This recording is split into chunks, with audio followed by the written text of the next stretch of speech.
Bienvenidos todos.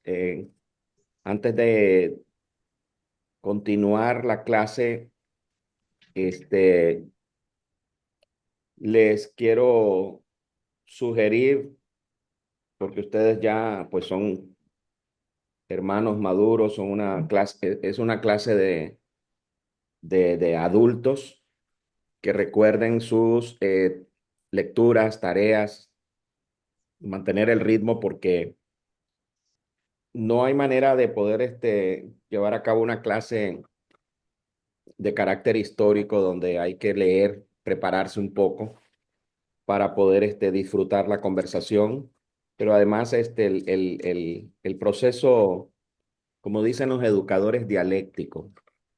La dialéctica está en el proceso de estudiar, de cuestionar, de eh, compartir, escucharnos, y todos aprendemos en el proceso, porque no existe la educación bancaria, ¿verdad? Creo que un buen estudio siempre debe generar más preguntas que respuestas.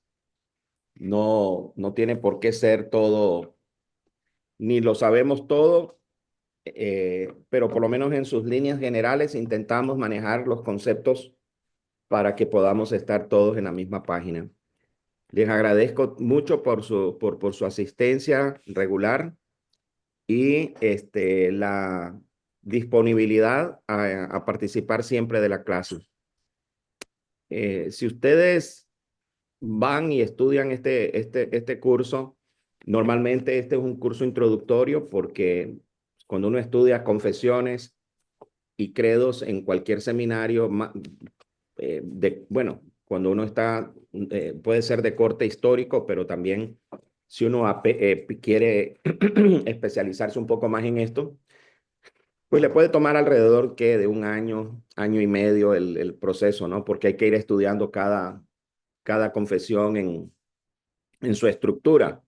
Nosotros hemos hecho más enfocarnos en los aspectos básicos. Ustedes estudian con las lecturas las composiciones y las tendencias que tiene cada credo y confesión en relación a los desafíos teológicos o doctrinales que la iglesia atravesó o pasó.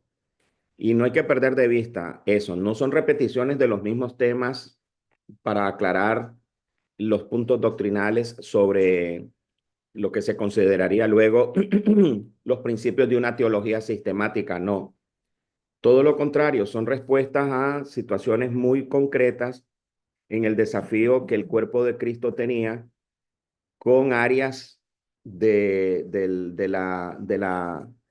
descubrimiento, de la profundidad teológica y del estudio de la palabra de Dios. Muchas de estas confesiones inclusive se nutren de los escritos de los padres de la iglesia, porque no hay una desconexión, y eso es algo que nosotros necesitamos recordar. Las confesiones no son una doctrina nueva. La novedad de la reforma es como decir vestido nuevo, porque es una nueva manera o una nueva expresión de fe. No, es la continuidad histórica de la palabra de Dios, que fue afirmada desde el concilio desde el credo de los apóstoles, concilio atanasiano, desde la misma experiencia de la iglesia, los escritos de San Agustín, los mismos escritos de la palabra de Dios de San Pablo. O sea, es la historicidad de la iglesia, de la doctrina de la iglesia, que ahora se defiende desde los postulados de la reforma. Se defiende de los postulados de algo que estuvo oculto. No es que era nuevo, es que estuvo oculto por los intereses, por la desidia, por el abandono, por este asunto que llaman los historiadores de comprometerse con los poderes temporales, olvidando la vocación misionera, profética de la iglesia, de denuncia y de discipulado. Si uno valora estas mismas fracturas que tuvo la iglesia, que alguien de manera objetiva y valedera podría decir, bueno, pero entonces, ¿dónde estaba la iglesia verdadera en esos momentos? Bueno, había iglesia verdadera en la iglesia, como lo sigue habiendo hoy dentro de las estructuras católicas. Ayer eh, eh, Casualmente, podría decir uno, o causalmente, tenemos unas amigas aquí que tienen un salón de belleza. Ellos son católicos, de estos católicos practicantes, pero son muy combativas. Teníamos una conversación que inició mi esposa con ella sobre cómo ellas no ven la salvación simplemente por creer en Jesús, sino la necesidad de hacer buenas obras para justificar que esa salvación es verdadera. Cuando uno pone atención a las cosas que la gente dice, en realidad están diciendo lo mismo que decimos nosotros, lo único que están enfocando el evangelio de una manera diferente, porque así fue enseñado como dogma de la iglesia. Porque no sé, eso es lo que sucedió con la iglesia católica y Lutero. eh, que por cierto, cuando lo mencioné ayer en la conversación, dice, es el hombre más odiado para nosotras, dice. Me causó gracia eso. Porque, porque la iglesia decía, nadie puede alcanzar la perfección y la justicia siendo pecadores. Y ese fue el gran descubrimiento de Lutero, que lo torturaba así, pero el justo por la fe vivirá. Entonces es un asunto de confianza, de entender la suficiencia de Cristo.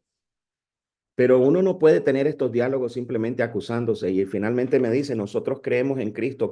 Sin Cristo no pasa nada. Cristo para mí es el centro, decían ellas. ¿Y quiénes somos nosotros para decir que esa declaración de Cristo para ellas no es verdad? Solo el Señor conoce en su corazón. O que no lo diga exactamente como nosotros desde la fe protestante lo decimos, que es la correcta, porque es la Escritura.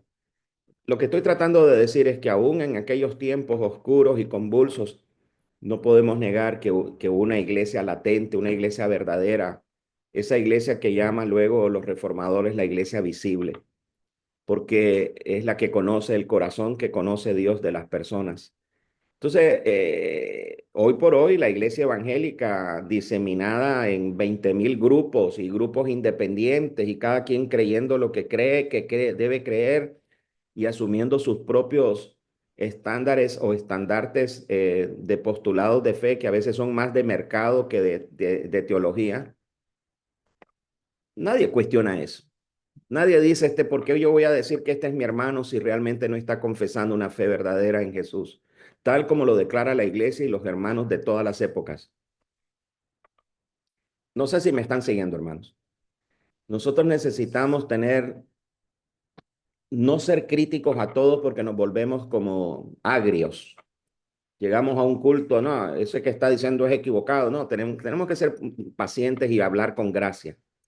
Pero tenemos que recordar que por eso las confesiones y los credos nos ayudan a decir, hablamos la misma cosa, doctrinalmente, teológicamente, y con humildad podemos decir, estamos confesando y creyendo y diciendo lo que la Biblia nos enseña. ¿Cómo ser fiel a la palabra de Dios? Esa es la pregunta del siglo.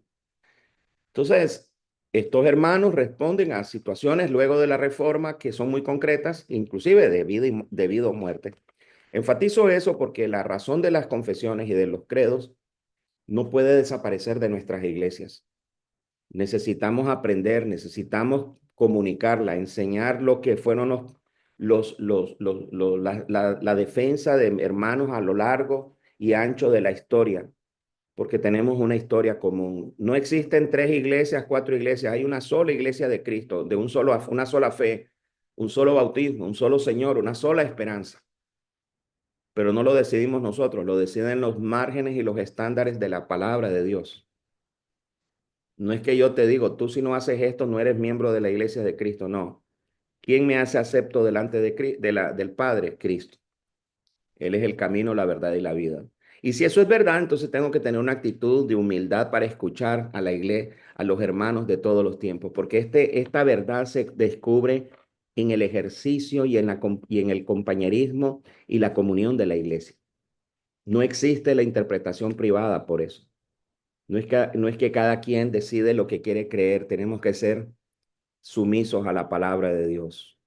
Y la palabra de Dios expresada, estudiada, defendida, sufrida por hermanos que no solamente se dedicaron a leer el texto bíblico, pero a sufrir por eso, pues debe ser también un estandarte para nosotros.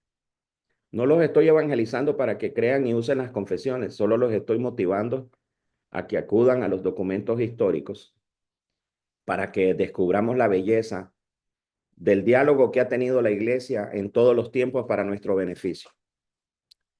Y no tiene que estar de acuerdo conmigo. No me voy a poner bravo por eso. Los voy a felicitar. Comentarios, expresiones de fe o, o Buenos conversión. días, buenos Buenos días. días. Sí, sí. Ciertamente los credos de confesiones, ¿verdad? Son guías basadas en la palabra de Dios para encauzarnos a llevar una vida como Dios nos demanda, ¿sí? Y por eso es necesario e importante conocer los credos y las confesiones. Claro, y yo no, y con todo respeto, pastor, yo quiero decir que más que guía son declaraciones, son nuestros valores, son declaraciones de fe que son inamovibles. Por ejemplo, miren, en la confesión belga, el artículo 1, hay un solo Dios. Todos nosotros creemos con el corazón y confesamos con la boca que hay un solo ser simple y espiritual, al que llamamos Dios, y que Él es eterno, incomprensible, invisible, inmutable, infinito, todopoderoso y perfectamente sabio, justo, bueno y fuente abundante de todo bien. Y te da Deuteronomio 6:4, Primera de Corintios 8:6, Efesios 4:6, Primera de Timoteo 2:5, Juan 4:24, Isaías 4:40-28, Romanos 11:33, Romanos 1:20, Malaquías 3:6, Isaías 4:44-6, Primera de Timoteo 1:17, Jeremías 12:1, Mateo 19:17, Primera de Crónicas 29:10-12, Santiago 1:17. O sea, la base de esa declaración es escritural. Entonces no es solo es un valor de fe, es una confesión, lo creo. Y, y habla de un asunto muy importante que se enseña desde la teología y la doctrina cuando dice un solo ser simple. Cuando habla de la simplicidad es lo que se llama en la teología eh, esta idea de que Dios es, no hay otro, no existe otro, no hay que estar buscando otros, se manifiesta de manera concreta, real, y por otro lado, a la misma vez que es eso, también es eterno, incomprensible. O sea, está hablando de que Dios se da a conocer, es accesible, pero también es incomprensible. ¿Ven? Entonces, ustedes agarran solo este término, esta expresión, lo desmenuzan en un sermón. Aquí tienen un tema teológico para enseñar y para predicar. Entonces, no son declaraciones. Después habla de los medios por los cuales conocemos a Dios, la palabra escrita de Dios, en fin. Son confesiones, declaraciones teológicas y doctrinales que no voy a cambiar mañana porque mañana amanecí con dolor de cabeza o enojado y como yo no pude ver a Dios en una enfermedad que se murió mi hija, entonces ya Dios no es verdad, no es eterno, no es todo lo que aquí dice. Dios está más allá de nuestras circunstancias, es lo que quiere decir esto. Dios está más allá de lo que queremos nosotros aceptar o no. Solo porque me beneficio o no, Dios no va a cambiar esto que la Biblia dice que es. Luis y Antonio. Anthony, perdón. Luis Velázquez.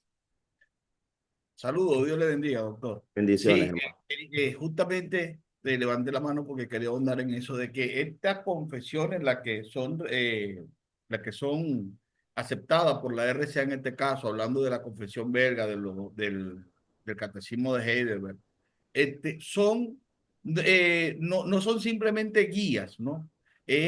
Son eruditos que estudiaron la palabra, santos también de la iglesia cristiana, porque fueron hermanos de nosotros que tuvieron lucha, que tuvieron peleas, discusiones para defender la fe, como lo dice la palabra, que tenemos que defender nuestra fe. Y ellos la defendieron con su vida. Se dedicaron incluso únicamente al estudio para perseverar la palabra y cuidarla de la apostasía.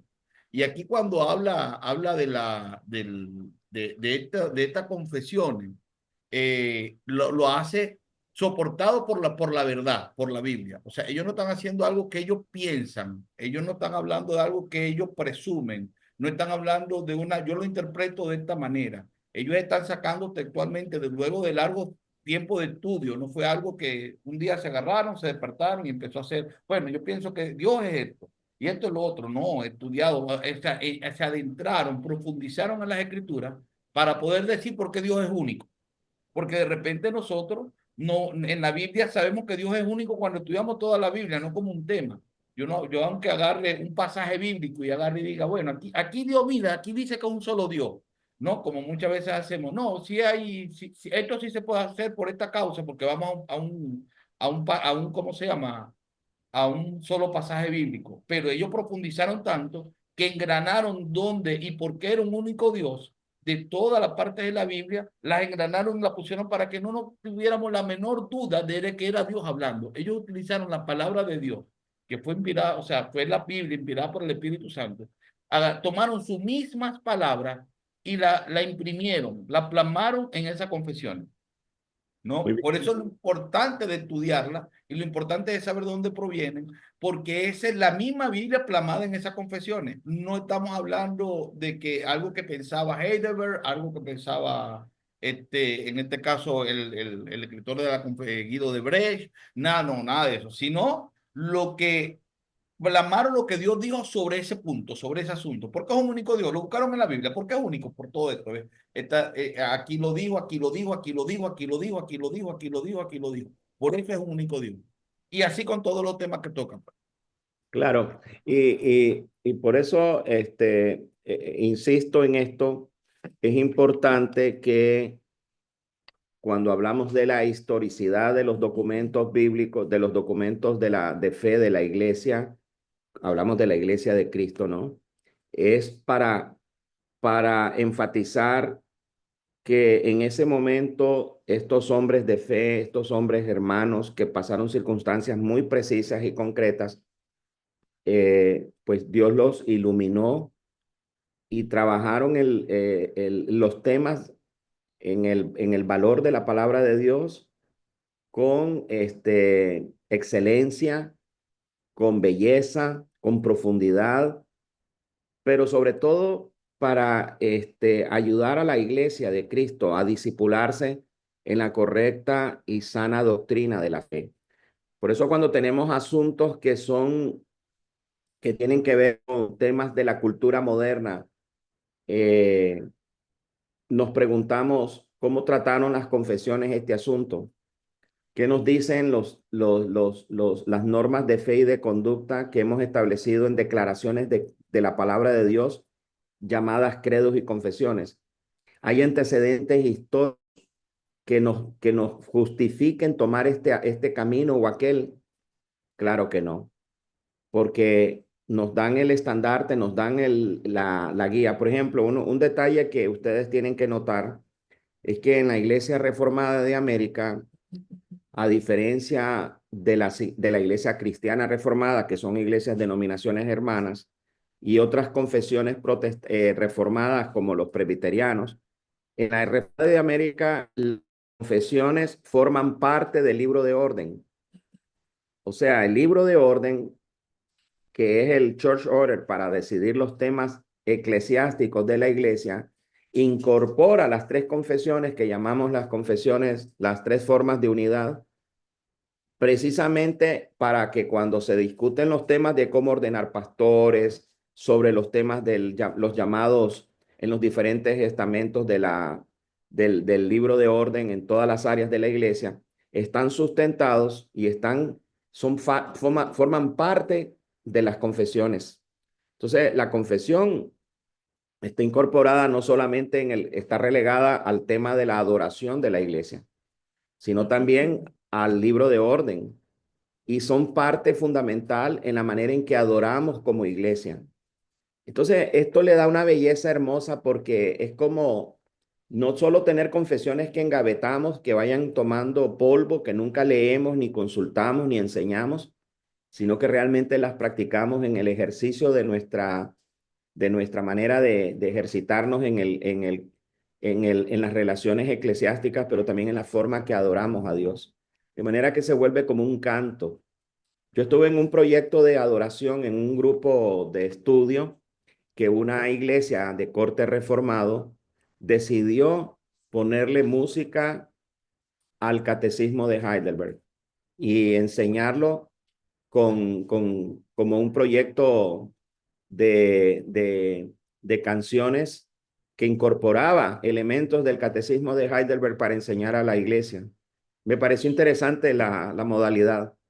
Eh, pero bueno, Anthony, eh, Claudio, Miguel, Claudia, digo, Anthony, Miguel y Claudia, o perdón, Anthony, Claudia y Miguel, y les vamos a dar, sí, unos minuticos para que podamos ir a la otra parte.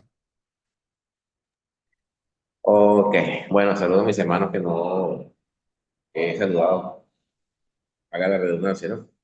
Sí, el día pasado en una enseñanza en la escuela dominical y más recientemente el día martes hablamos de los credos y confesiones, así a grosso modo, ¿no? De qué es lo que enseñan. Y yo le preguntaba a los hermanos, por ejemplo, les recitaba el credo apostólico, el credo niceno, y les preguntaba, ¿ustedes ven algo antibíblico en estas declaraciones? Y decía, no, todo eso está, todo lo que está leyendo está en las escrituras. Entonces, yo les decía a ellos, bueno, que la iglesia, incluso en el mismo periodo de los apóstoles, enfrentó situaciones en las que debía hacerle frente a problemas. No es que Dios pelea por su pueblo, pero Dios también tiene soldados, ¿no? Y el primer problema serio que tuvieron ellos como congregación fue en el concilio, perdón, el Hechos capítulo 15, el concilio de Jerusalén. Allí para mí se da la primera confesión o declaración de fe, como lo queramos ver. Es cuando se les dice a los gentiles qué es lo que deben hacer para no tener que guardar toda la ley de Moisés. Entonces, en 4 aspectos, ellos resumieron toda la ley y eso es una confesión de fe. O sea, que es lo que debemos practicar. Las confesiones de fe nos ayudan a saber qué es para nosotros en este tiempo como iglesia y qué fue en el antiguo pacto, ¿no? Y también les decía a los hermanos y le ponía con un dibujo en la clase, le ponía 2 dibujos. En ambos dibujos hay como parte de la base de la palabra de Dios, la Biblia. Pero en uno de los dibujos tiene 2 columnas, una que son los credos, otra que son las confesiones, y en el medio están los creyentes. Cuando hay momentos de debilidad, los creyentes tienden a irse hacia afuera de la palabra de Dios, pero cuando están los credos y las confesiones, esas paredes sirven como un rebote y mantienen al creyente centrado en la escritura como base. Cuando solamente tienen la Biblia como base doctrinal y no la explican mediante credos y confesiones y catecismo sobre todo, ¿qué sucede? En algún momento todos van a empezar bien, pero después se dispersan. Y es lo que sucede, yo le decía a los hermanos que hay iglesias que no tienen confesión de fe, tienen una declaración, pero sin embargo solamente lo dejan para la parte de discipulado para bajar a las aguas, es decir, para el bautismo. Y yo le decía a ellos, el discipulado cristiano no termina allí, eso continúa. Y entonces una de las cosas que hacen los credos y las confesiones es mantener a la persona allí, que en algún momento de necesidad, vamos a ver qué hicieron los antiguos, qué nos dejaron, qué nos legaron, porque es un legado, una herencia. Y eso nos ayuda a ver, bueno, ellos entendieron la Biblia de esa manera, nosotros podemos entenderla de esta manera, ¿no? Pero hacer como dicen algunos, sobre todo en las redes sociales, gente que niega la historia de la iglesia, niega la tradición apostólica, niegan todo ese quehacer teológico que ha hecho la iglesia durante siglos y se esgrimen como los paladines de la sana doctrina. Dan pena lo que dicen. Hay uno que yo he visto en las redes sociales y yo le digo, oye, de 10 cosas que usted dice, en 7 se equivoca y siendo generoso con usted, que comete muchas más equivocaciones, pero siendo generoso, y le digo, de 10, en 3 se equivoca. Entonces, justamente eso nos lleva a nosotros a reflexionar qué es lo que ha hecho la iglesia en el pasado, ¿no? Fíjense en lo siguiente, en el siglo XX, la iglesia ha ha tenido muchas divisiones, sobre todo del lado carismático. El pentecostalismo desde 1916 se dividió cuando aparecieron los unicitarios, de ahí, bueno, los diferentes concilios, pero organizaciones que tienen su base o que tienen un apego a lo que es el quehacer teológico, a la historia de la iglesia, como el caso de la RCA, que en el 2028, si Cristo no ha venido, va a cumplir 400 años. Entonces, eso ayuda a mantener la iglesia en orden, pues, los credos y las confesiones. Gracias, hermano Bruno. Bueno, Gracias. gracias, Anthony, porque tenemos que seguir la clase. Casi recojo la ofrenda contigo, pero este, eh, hay dos cosas que quiero solo no corregir, pero ampliar. Y es el hecho de que nosotros usamos las confesiones y los credos no para encerrar o atrapar a nadie, sino para tenerlos como una forma, como un método eclesiástico, eclesiológico, correcto para conectarnos con la historia de la iglesia. O sea, esto no quiere decir que nosotros no podamos en el futuro producir una confesión que tenga que lidiar con los aspectos de desafío para la iglesia hoy. No necesariamente hemos tenido bueno, surgió la confesión de Belhard, también cuando se reúne la iglesia, hay una iglesia reformada mundial donde trata algunos asuntos, pero la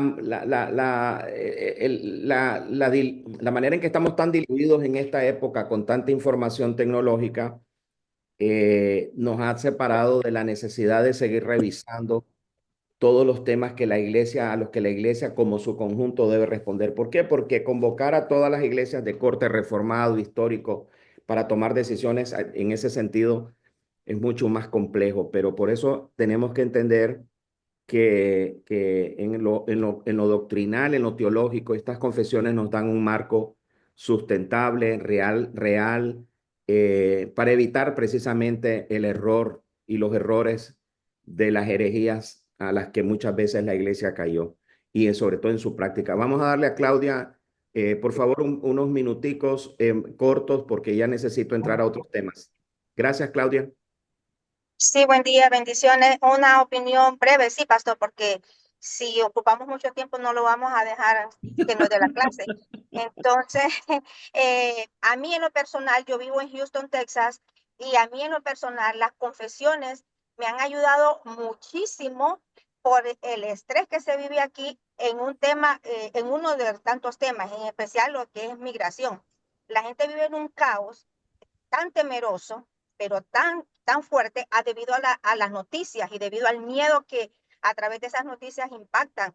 Entonces, cuando nosotros confesamos esa palabra, a mí me ha ayudado a mí en la manera personal porque me trae paz. Qué bien, Claudia. Me Wow. trae paz porque al confesar lo que Dios dice, ahí me da la seguridad de seguir adelante y de no estar estresada en lo que va a pasar, sino que en lo que confiar en lo que Dios me dice a mí. Por ejemplo, yo he hablado con algunas amigas que han estado así, que, ay, escuchaste lo que dijeron, ay, escuchaste, no, lo que yo creo, lo que Dios dice, que no tendremos temor de malas noticias. Entonces, cuando yo confieso eso para mí, el Señor, tu palabra dice, Señor, y yo lo tomo porque es una promesa y lo confieso, Señor, eso trae paz a mí. Cuando yo lo transfiero a alguna persona, yo siento que eso también le trae paz a ellos, a estas personas.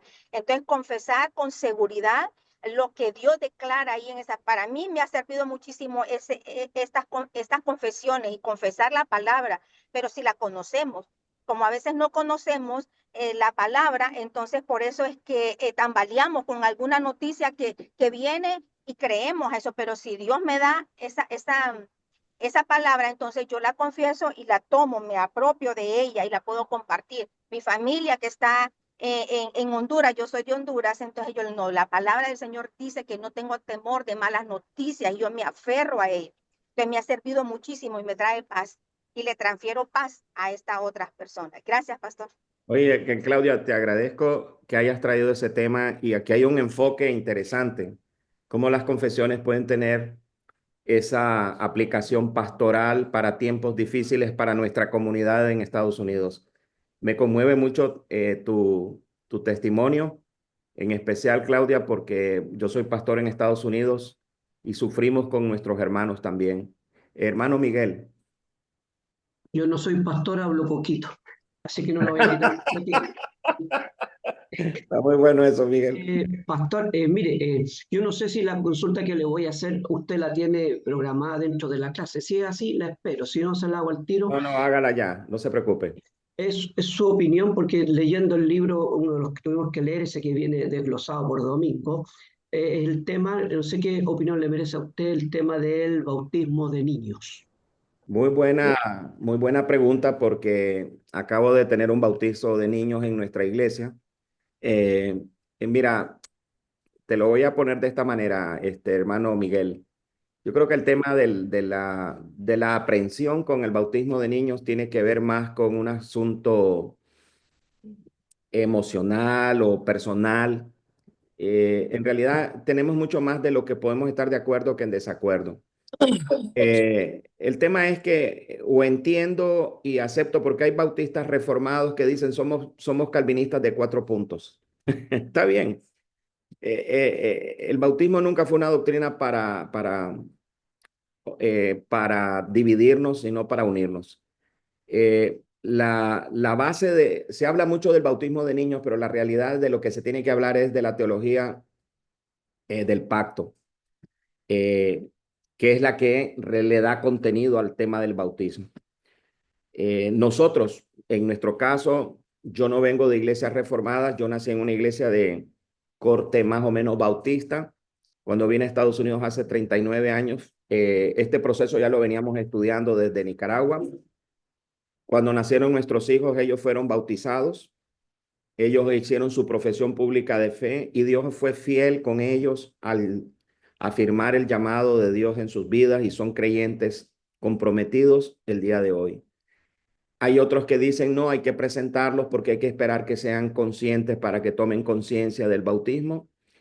Pero en la Biblia no encontramos una liturgia que diga, usan el versículo ¿no? De dejen a los niños venir a mí, pero realmente lo único que le hace falta cuando se presenta un niño ante la congregación es que le echen agua, porque lo demás es muy parecido. Comprometen a los padres, a la iglesia, a desarrollar ese niño. No se presentan niños que no sean hijos de creyentes, tienen que ser hijos de creyentes. Entonces, ¿basado en qué? En que esas promesas de que Dios va a levantar y va a tocar el corazón de este niño está dentro del cuerpo de la familia.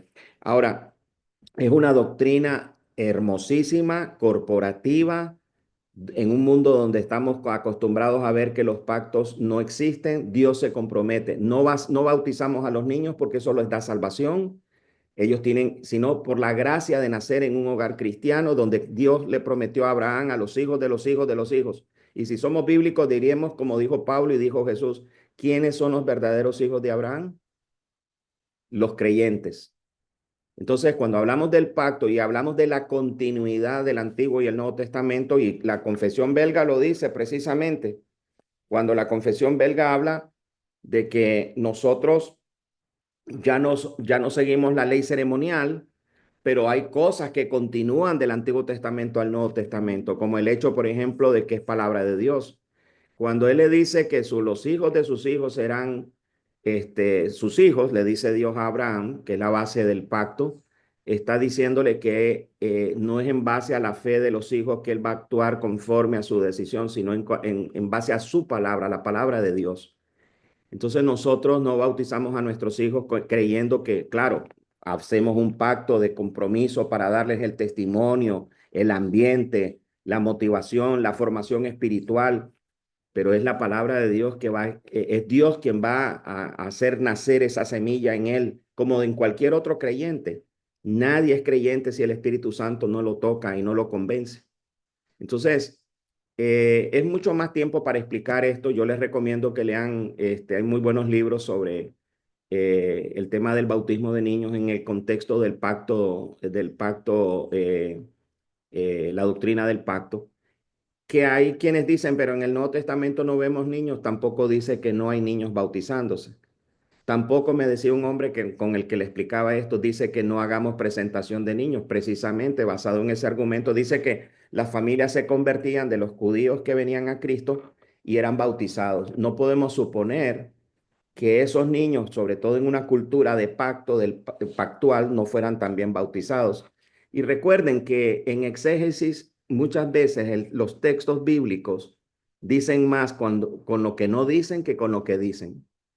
Por ejemplo, cuando la mujer samaritana va a las 12 del día a sacar agua, ¿por qué va a las 12 del día a sacar agua a la hora más caliente sin nadie con ella?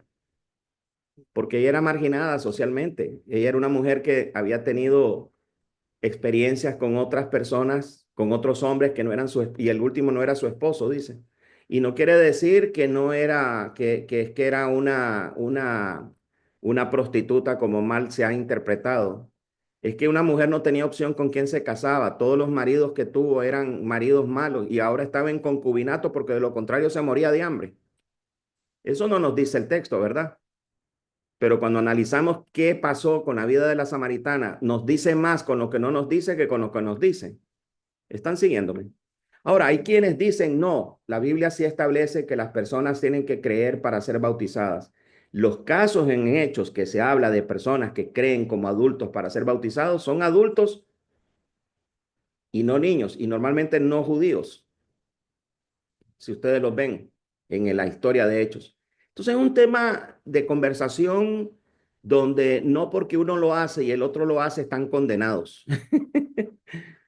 Repito, estamos más unidos de lo que creemos. Yo en mi experiencia pastoral, en las 5 iglesias en las que he sido pastor, nunca he tenido oposición, aunque han venido personas recientemente una persona me mandó un escrito larguísimo que él no creía porque él había estado en las asambleas de Dios, en no sé dónde, en no sé dónde. Bueno, ustedes ven a Sugel Michelin y a este hermano, a Miguel Núñez, que él dice que él no cree en el bautismo de niños, bueno, porque él viene de un trasfondo donde no va a renunciar a su trasfondo, pero tiene que ver con cómo entendemos la continuidad del Antiguo Testamento en el Nuevo y tiene que ver si realmente entendemos la doctrina del pacto en el Antiguo Testamento. Si yo no lo entiendo o no lo acepto, no voy a entender el tema del bautismo de niños.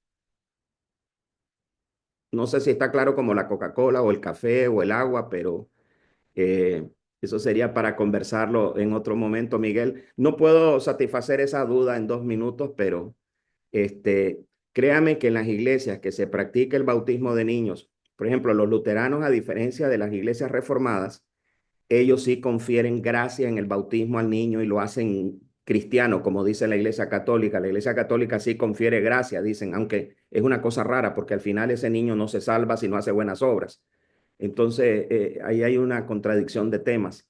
Pero en el caso del contexto de las iglesias históricas, reformadas, donde la doctrina del pacto entra en acción, yo disfruté tanto cuando viví en Iowa, viendo a tantos jóvenes y niños preparándose para hacer profesión pública de fe y creyendo de corazón que la fe de sus padres también era la fe de ellos, que confesaban a Cristo como Salvador personal.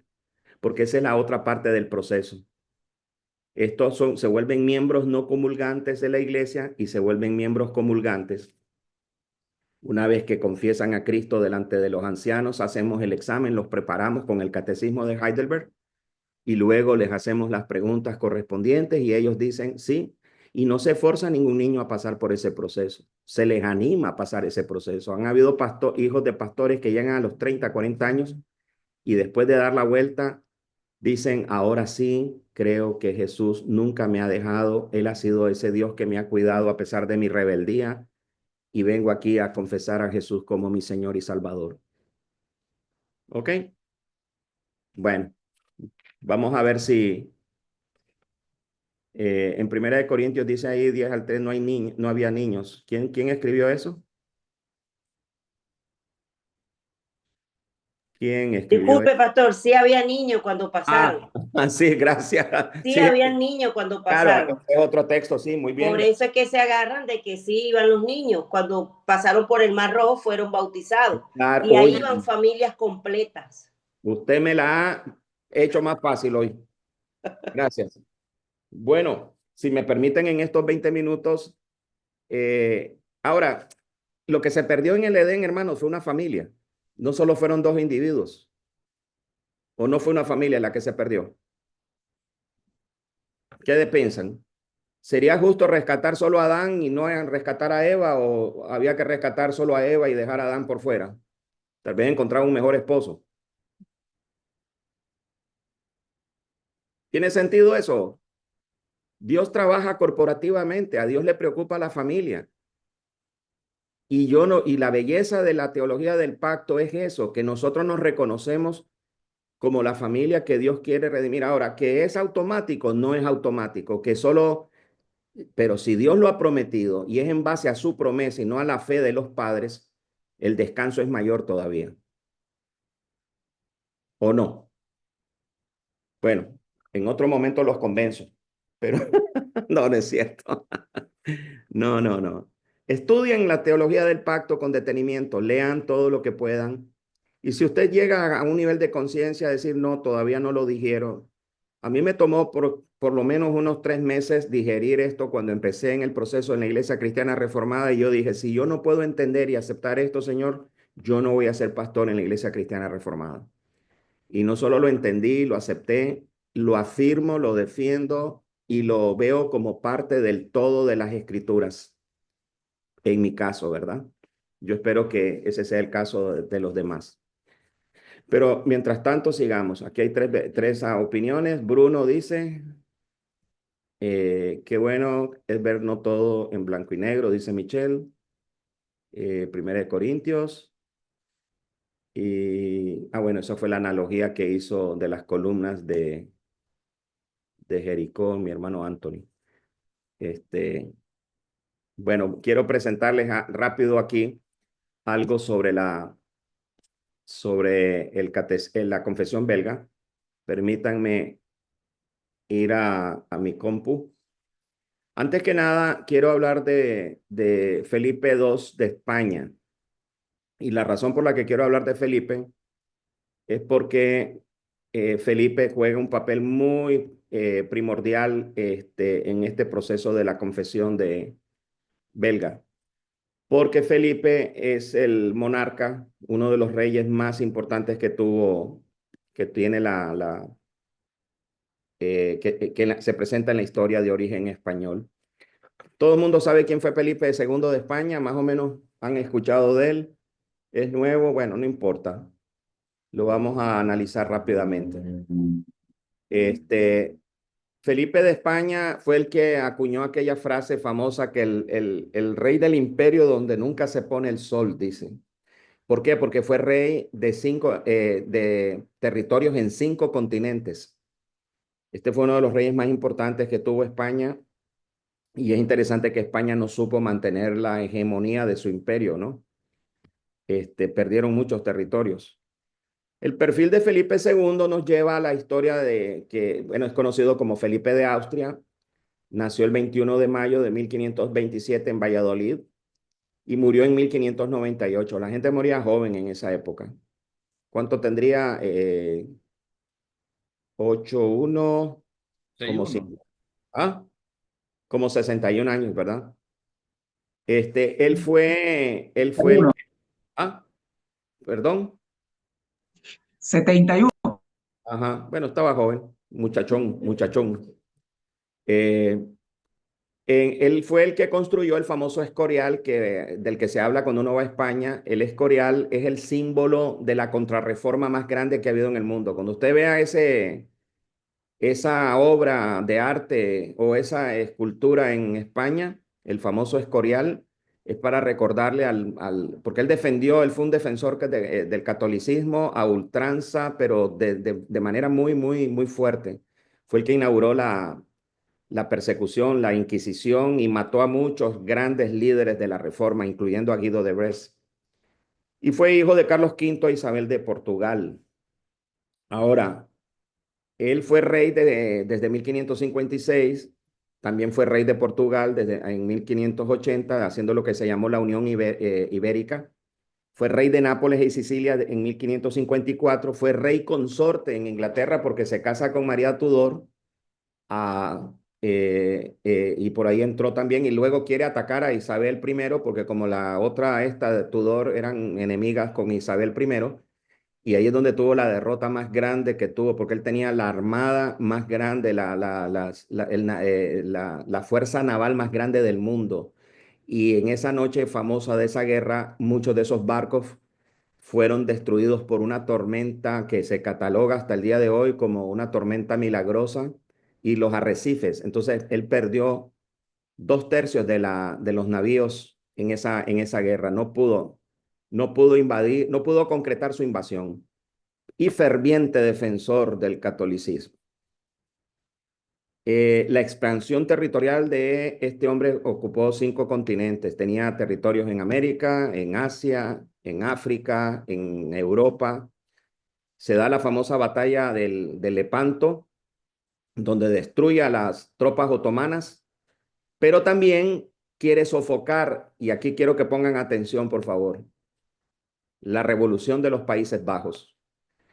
A la llegada del protestantismo, los Países Bajos, en este caso Holanda y todos estos países, se levantan porque recuerden que España dominó a Holanda. Ellos tuvieron un dominio sobre Holanda por muchos años.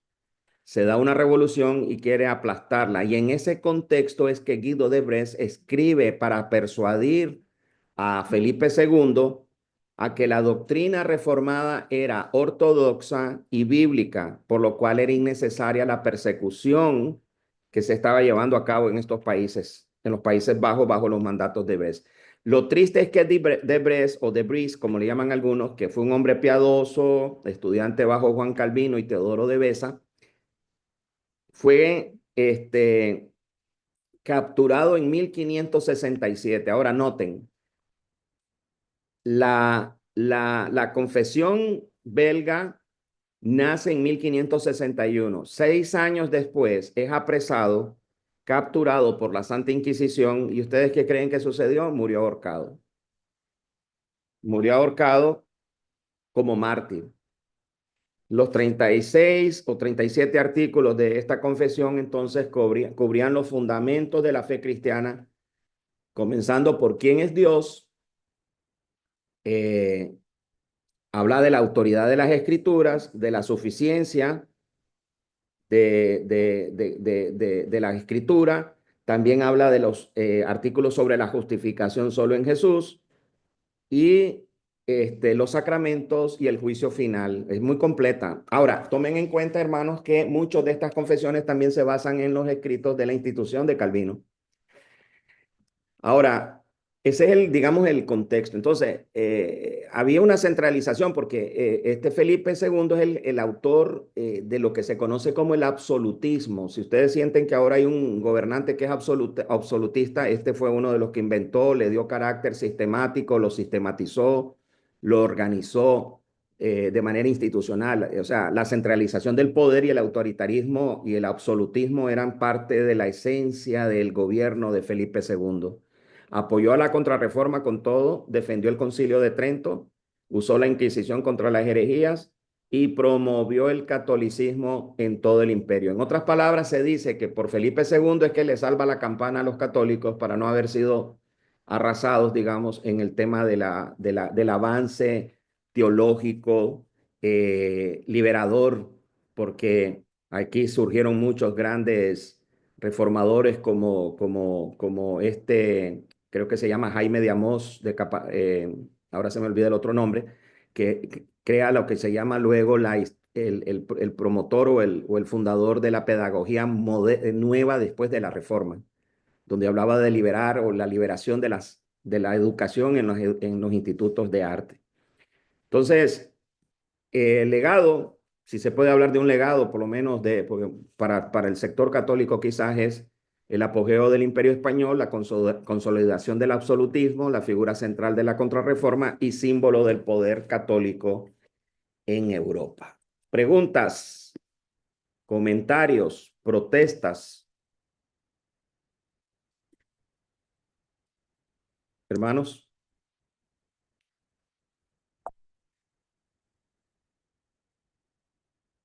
Todo claro como la Coca-Cola entonces.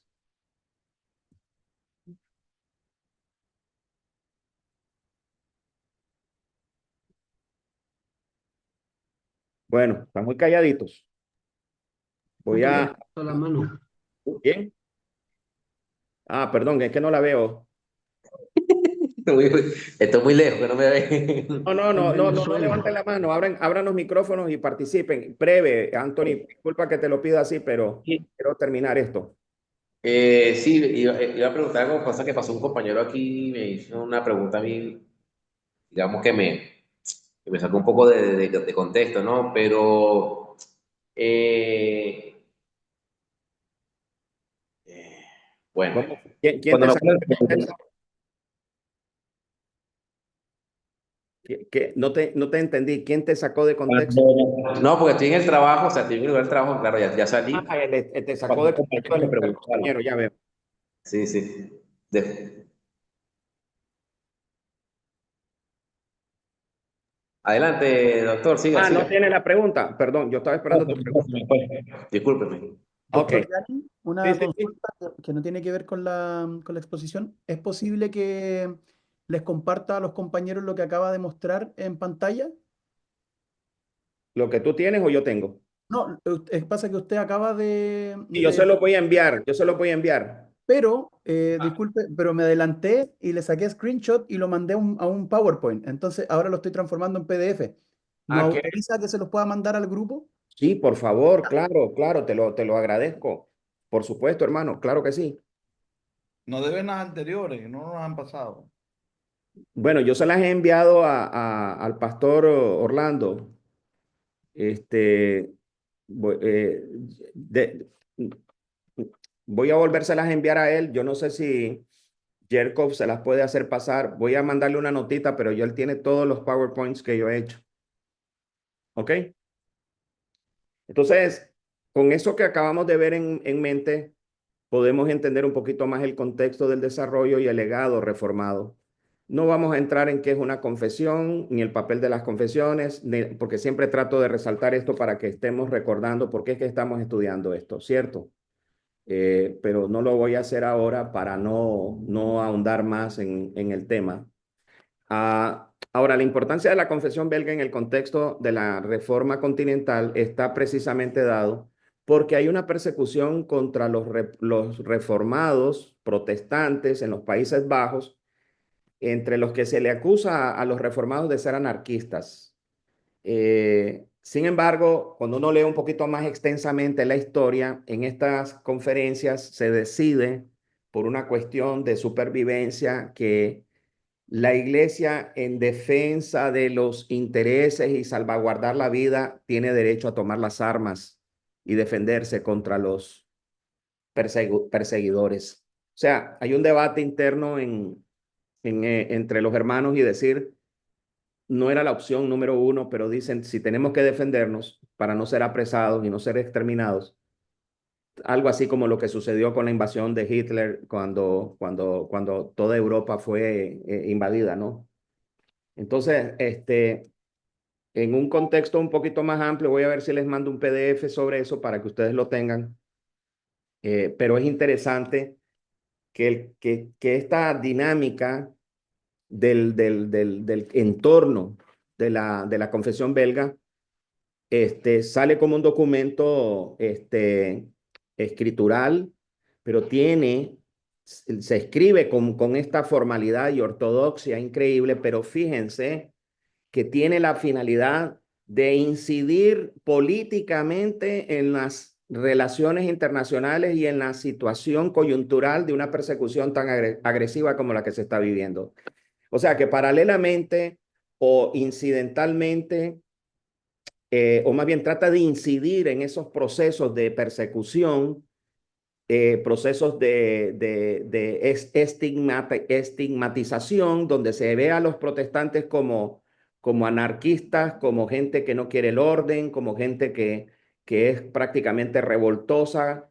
Y ustedes saben todo lo que eso viene por detrás. O sea, si no vales como ser humano socialmente, tampoco vales si no tienes un valor social y no tienes un respeto social porque no respetas el orden y estás en contra del orden establecido, entonces como humano tampoco tienes valor. Esa es la lógica que han seguido los gobernantes a lo largo y ancho de los procesos para justificar sus persecuciones y a veces los abusos.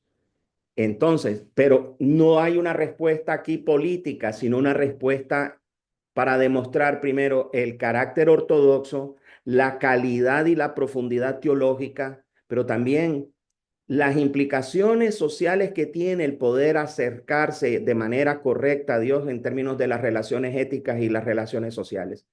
¿Sí lo pueden ver o no? ¿Tiene sentido, hermanos? O sea, cuando el creyente defiende su posición frente a las escrituras, también está defendiendo su relación, su impacto en términos de por qué hago lo que hago. Soy lo que soy y luego que soy, tengo una responsabilidad social con mi medio ambiente. Entonces, conforme a esto, por eso es que mi conciencia no me permite ir a favor de estas fuerzas de injusticia que se revelan, de las cuales Dios se revela contra toda injusticia e impiedad, con la que los hombres tratan de detener, dice, la piedad de Dios. Todo lo que no es piadoso es injusto y lo que es injusto tiene implicaciones sociales. Sobre lo que hablaba, si no podemos dañar el mensaje, dañemos al mensajero, ¿no? Puede Claro, ser lo claro, que Pablo está diciendo. porque ellos están, porque este hombre tiene una visión del mundo absolutista y quiere destruir a los creyentes. Entonces, ese es el contexto de la confesión belga, hermanos.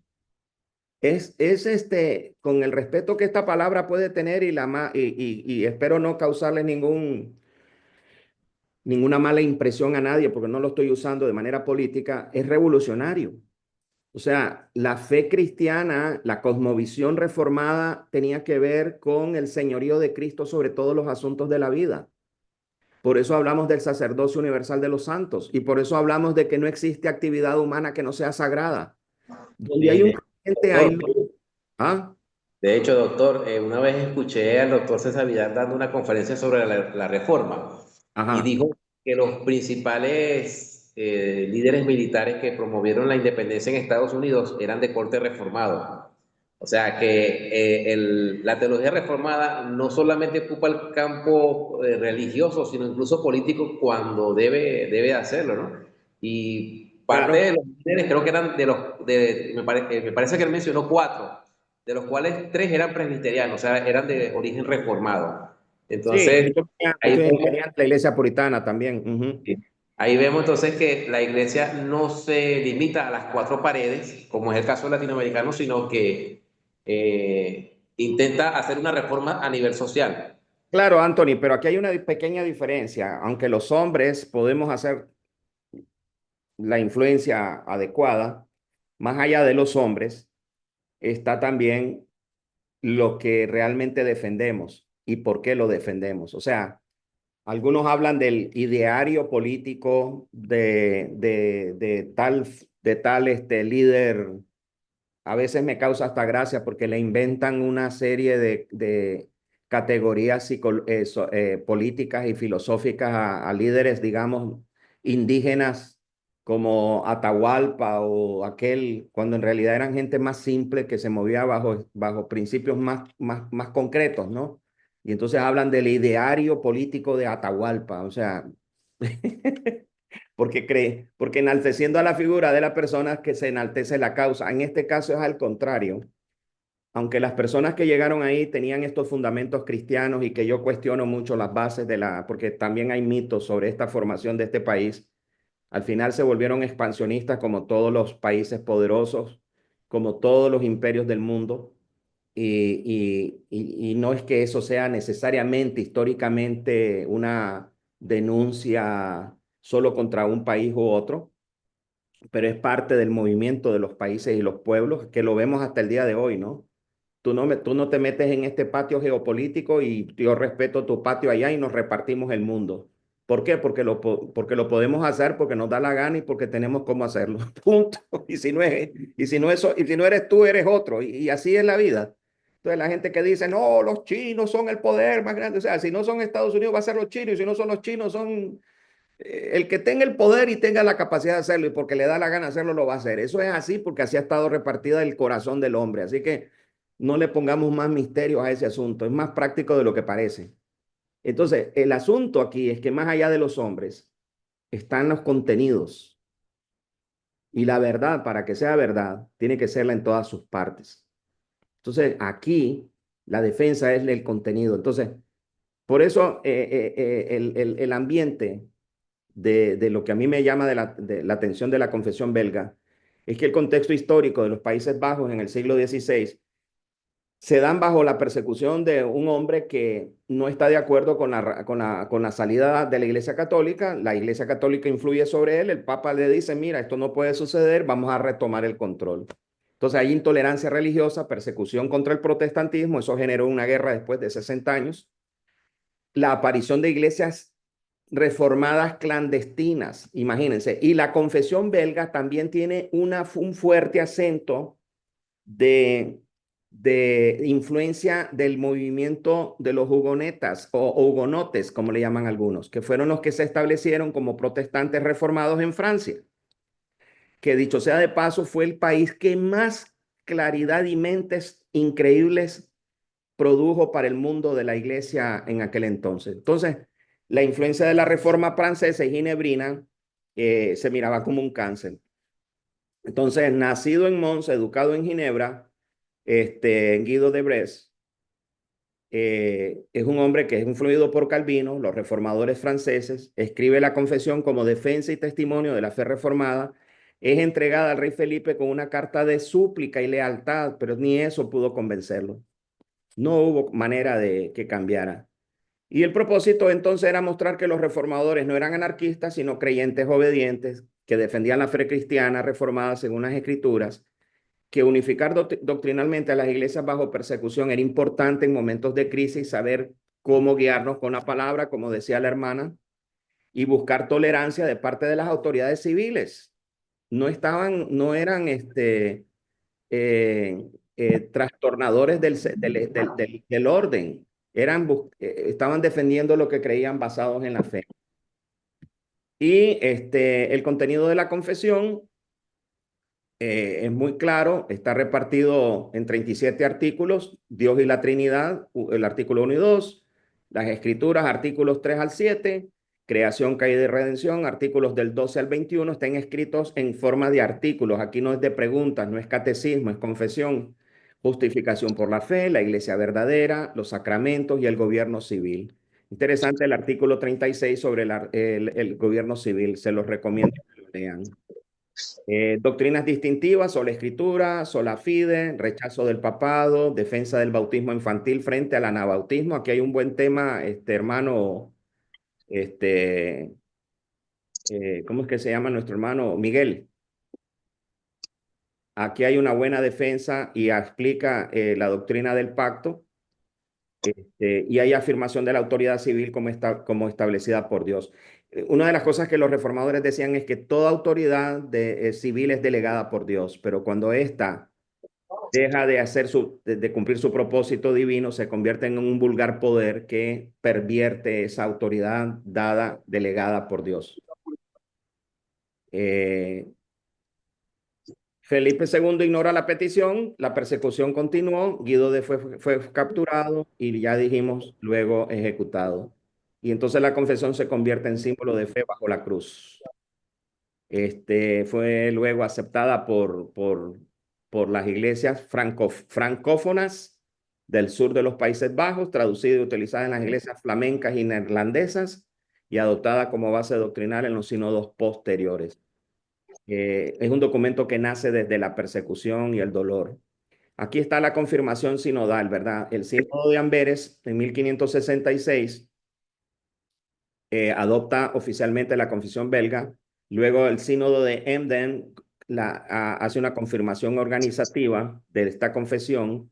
Luego el sínodo de Wesel en 1568, ya había un año muerto aquí Guido de Bresse, reafirmación en el exilio y la estructuración de la iglesia, y de 1618 a 1619 en el sínodo de Dort se incluyen como una de las tres formas de unidad de la iglesia.